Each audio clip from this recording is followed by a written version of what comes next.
पाहताय ना तुम्ही आपला गुळंबा किती रसरशीत झालाय आणि रंग पण पहा किती मस्त आलाय आणि बोटांनी दाबला असता पूर्णपणे गाळ होतोय. नमस्कार, गृहविष्णू किचनमध्ये आपलं मनापासून खूप खूप स्वागत. कैऱ्यांचा सीझन जवळपास आता संपतच आलाय. आपले लोणचं, मेथांबा, साखरांबा आणि कैऱ्यांचे इतर सगळे पदार्थ जवळजवळ करून झालेत. राहिलाय तो फक्त गुळांबा. म्हणूनच आज आपण गुळांबा कसा करायचा ते पाहणार आहोत. परंतु गुळांबा करताना तो व्यवस्थित शिजत नाही, चिकट होतो, चिवट होतो, रसरशीत होत नाही, त्याला बुरशी लागते, तो लवकर खराब होतो, दीर्घकाळ वर्षभर टिकत नाही. हे असं होऊ नये म्हणून आपण पाहिलेल्या पद्धतीप्रमाणे जर का तुम्ही गुळांबा केलात ना, तर तुमचाही गुळांबा असाच रसरशीत होईल, दीर्घकाळ टिकेल, वर्षभर टिकेल. चला तर पाहूया गोड, आंबट, मऊ, लुसलुशीत, रसरशीत, सुमधुर गुळांबा.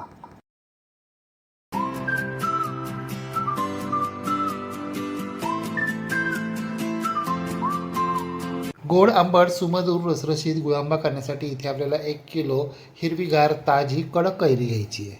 कैरी घेताना हे बोटाच्या साह्यानं कैरी आपल्याला अशा पद्धतीने दाबून पाहिजे, ती दबली जाता कामा नये. आता या कैऱ्या आपल्याला थंड पाण्यामध्ये कमीत कमी 1 तासभर भिजत ठेवायच्या, म्हणजे त्यातील उष्णता कमी होते.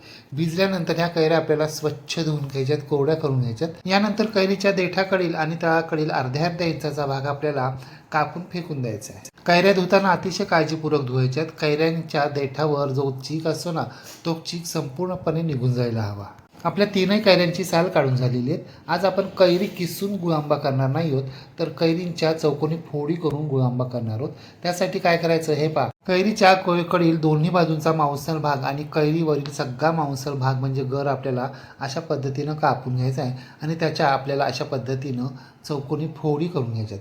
फोडी आपल्याला खूप मोठ्या करायच्या नाही आहेत आणि खूप छोट्याही करायच्या नाही आहेत. आपल्याला मध्यम आकाराच्या, जवळपास साधारण अर्धा इंच आकाराच्या फोडी करायच्यात. कारण शिजताना या फोडींचा आकार आणखी थोडासा कमी होणार आहे, म्हणून खूप बारीक बारीक फोडी नाही करायच्या. आपल्या तीनही कैरींच्या फोडी करून झालेल्या आहेत. आता आपल्याला त्या एका बोलमध्ये काढून घ्यायच्यात आणि जितक्या कैरीच्या फोडी भरलेल्या आहेत ना, तितकाच आपल्याला बारीक चिरलेला पिवळा गूळ घ्यायचा आहे. आपण 1 किलो कैरी घेतली होती. साल आणि बाठा म्हणजे कोय जाऊन जवळपास 800 ग्रॅम इतक्या कैरीच्या फोडी भरलेल्या आहेत, म्हणून आपल्याला 800 ग्रॅमच गूळ घ्यायचा आहे. आपल्या कैरीच्या फोडी अगदी पांढऱ्या शुभ्र नाही आहेत, थोड्या पिवळसर झालेल्या आहेत, म्हणजे पिकत आलेल्या आहेत. म्हणजे त्या काही खूप आंबट असणार नाही आहेत, म्हणून त्यापेक्षा थोडासा कमी गूळ घेतला तरी चालणार आहे. परंतु जर तुम्हाला आंबट गुळांबा हवा असेल तर, जर तुम्हाला खूप गोड गुळांबा आवडत असेल तर मात्र 800 ग्रॅम म्हणजे साधारणपणे पाऊण किलो इतका गूळ घ्यायचा आहे. आता गॅसवर एक कढई गरम करण्यासाठी ठेवायची. कढई गरम झाली की यामध्ये आपल्याला आपण बारीक चिरलेला गूळ घालायचा आहे. कढईमध्ये गूळ घातल्यानंतर तो आपल्याला अशा पद्धतीने हाताच्या साह्यानं सोडवून घ्यायचा आहे. हा गूळ आपल्याला मध्यम आचेवर विरघळेपर्यंत एकसारखा परतत राहायचा आहे, हलवत राहायचा आहे. मी आज पिवळ्या गुळाचा वापर केला आहे, परंतु तुम्हाला सेंद्रिय गुळाचा म्हणजे थोड्याशा काळपट रंगाच्या गुळाचा वापर करायचा असेल तर तसंही तुम्ही करू शकता. आपण जरी गूळ बारीक चिरून घेतलेला असला ना, तरी तो काही पूर्ण बारीक चिरला गेलेला नाही आहे, त्यामुळे थोडे त्यामध्ये खडे आहेतच. म्हणून हा गूळ आपल्याला अशा पद्धतीने चमचीच्या साह्यानं चेचूनही घ्यायचा आहे. तुम्हाला आत्ता असं वाटत असेल की गूळ विरघळण्यासाठी 2 चमचे पाणी घालायला हवं, परंतु तसं नाही आहे. अजिबात पाण्याचा थेंब न घालताही हा गूळ पूर्णपणे विरघळला जातो. मध्यम आचेवर 5 मिनिटं एकसारखं हलवत राहिल्यानंतर आता आपला गूळ थोडा थोडा वितळायला सुरुवात झाली आहे आणि जवळजवळ 10 मिनिटानंतर आता आपला गूळ पूर्णपणे विरघळला आहे. आता गॅसची फ्लेम मोठी करायची आणि मोठ्या आचेवर या विरघळलेल्या गुळाला आपल्याला खळखून उकळी आणायची, परंतु एकसारखं हलवत राहूनच. गुळाला खळखून उकळी आल्यानंतर देखील आपल्याला मोठ्या आचेवर हा गूळ 2 मिनिटं एकसारखा उकळतच ठेवायचा, हलवतच राहायचा आहे. गूळ कढईमध्ये घातल्यापासून जवळपास 20 मिनिटं झाली. आपल्या गुळाला खळखून उकळी आली आहे आणि गुळाचं सिरप थोडंसं आटलं देखील. आता यामध्ये आपल्याला 10-12 लवंग आणि 2 इंच दालचिनीचे तुकडे घालायचे आहेत आणि ते व्यवस्थित मिक्स करून घ्यायचे आहेत. व्यवस्थित मिक्स झाल्यानंतर आपण केलेल्या कैरीच्या फोडी घालायच्या आहेत.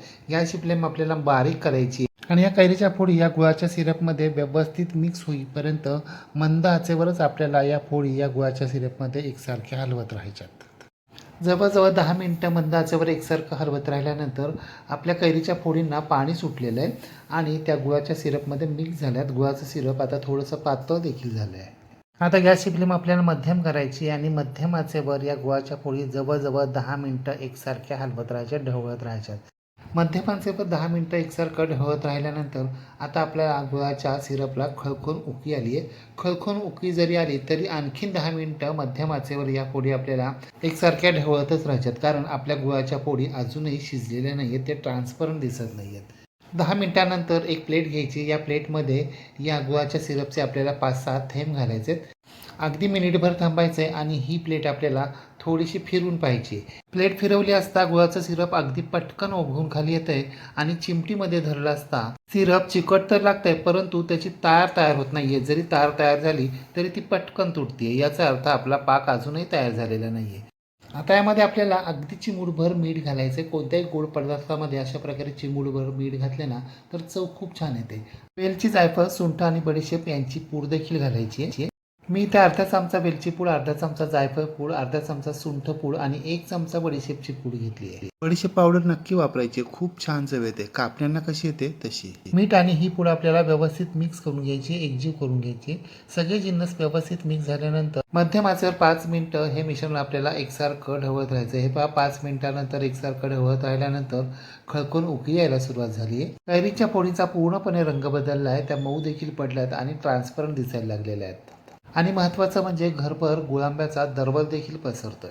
आता गॅसची फ्लेम बारीक करायची. पुन्हा एकदा एक प्लेट घ्यायची. या प्लेटमध्ये गुळाच्या सिरपचे 5-6 थेंब घालायचे. प्लेट कढईच्या बाजूला घ्यायची. गुळाच्या सिरपवर फुंकर मारायची. 1 मिनिट थांबायचं आहे आणि आता ही प्लेट आपल्याला खालीवर इकडे तिकडे फिरून पाहिजे. हे पहा आपलं गुळाचं सिरप आता मात्र पहिल्यासारखं पटकन उघडून खाली येत नाही आहे, थोड्या वेळानं येत आहे आणि चिमटीमध्ये धरला असता त्याची पटकन तार तयार होती आहे आणि ती तुटत नाही आहे. याचा अर्थ आपला गुळाचा पक्का पाक तयार झालेला. याचा अर्थ आपला कैरीचा गुळांबा तयार झाला आहे. आता मिश्रण पुन्हा एकदा चमच्याच्या साहाय्यानं व्यवस्थित हलवून घ्यायचं आहे. गॅस बंद करायचा आहे आणि कढईमध्येच हा गुळांबा आपल्याला पूर्णपणे थंड करून घ्यायचा आहे. हा गुळांबा थंड होण्यासाठी जवळजवळ 4-5 तास लागतात. म्हणून गुळांबा थंड करताना गुळांबा गरम असतानाच आपल्याला त्याच्यावर झाकण ठेवायचं नाही आहे, तासभर थांबायचं आहे. तासाभरानंतर झाकण ठेवायचं आहे आणि गुळांबा पूर्णपणे थंड करून घ्यायचा आहे. मी रात्रभर गुळांबा झाकून ठेवला तर आपला गुळांबा पूर्णपणे थंड झाला आहे. आता पुन्हा एकदा चमच्याच्या साहाय्यानं गुळांबा आपल्याला खालीवर करून घ्यायचा आहे, व्यवस्थित मिक्स करून घ्यायचा आहे. पाहताय ना तुम्ही आपला गुळांबा गरम असताना किती पातळ होता आणि आता कसा घट्ट झाला आहे. घट्ट झाला आहे परंतु रसरशीतसुद्धा झाला आहे आणि रंग तर पहा किती मस्त आला आहे. आपण गुळांब्यामध्ये अजिबात पाण्याचा वापर केलेला नाही आहे, शिवाय आपण एकतारी पाक तयार केला आहे. त्यामुळे आपला हा गुळांबा फ्रीजशिवाय वर्षभर आरामात टिकतो. परंतु खबरदारी म्हणून तुम्ही यामध्ये 2 चमचे व्हिनेगर घालू शकता, म्हणजे गुळांबा खराब होण्याची काळजी राहणार नाही. व्हिनेगर नसेल तर एका मोठ्या लिंबाचा रस घालायचा. आत्ताच आपला गुळांबा इतका मस्त शिजलेला आहे, बोटांना प्रेस केला असता पूर्णपणे गाळ होतोय. जसजसा जुना होत जाईल तसतसा हा गुळांबा आणखी मुरणार आहे. तयार झालेला हा गुळांबा आपल्याला एका स्वच्छ धुवून पुसून कोरड्या करून घेतलेल्या काचेच्या बरणीत भरून ठेवायचा आहे आणि स्टोअर करायचा आहे. याआधी आपण साखरांबा, मेथंबा या रेसिपी देखील पाहिलेल्या आहेत. या रेसिपी जर तुम्ही अजूनही पाहिल्या नसतील तर डिस्क्रिप्शन बॉक्समध्ये त्याची लिंक दिलेली ते जरूर पहा.